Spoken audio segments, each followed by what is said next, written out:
มาสบายดีสบายดีน้องสาว PCP ลาวเพื่อทุกคนเนาะสบายดีน้องผู้ที่มีใจมาพักเกี่ยวกับ PCP เนาะเมื่อสิมาคลิปรีวิวเนาะปืนราคา 2-3 ล้านเนาะ 2-3 ล้านเดี๋ยวน้องฟังให้จบวิดีโอ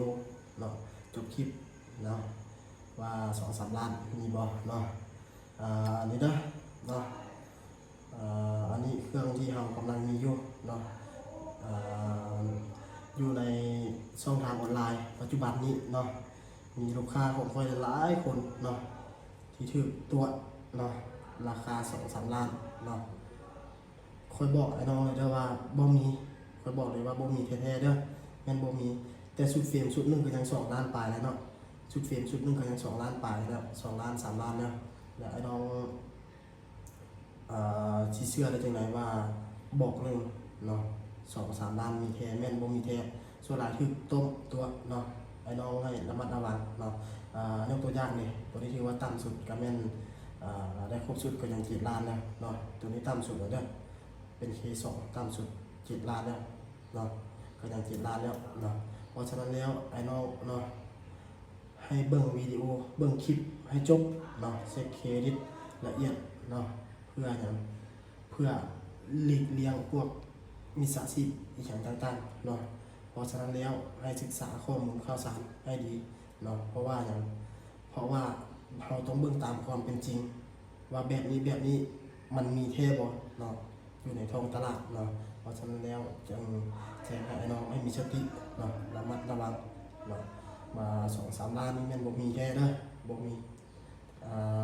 นี่แหละเนาะมีตั้งแต่7 ล้าน8 ล้าน9 ล้านขึ้นเนาะสมมุติว่ามี K2 นี่ก็ยัง7 ล้าน 5เนาะ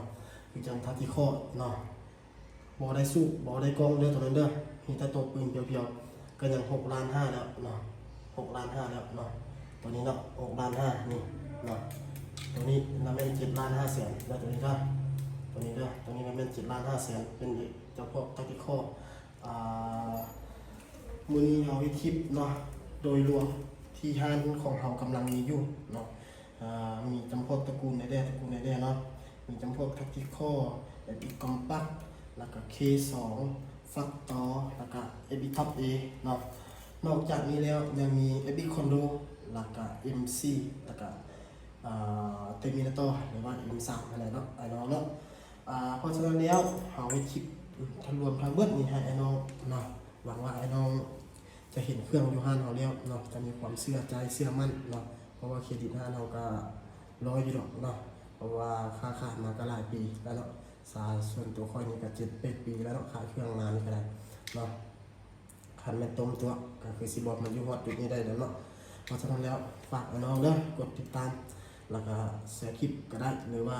ให้เครดิตเราเพื่ออย่างเพื่อให้ไอ้น้องผู้ที่ถูกต้มตัวมาเห็น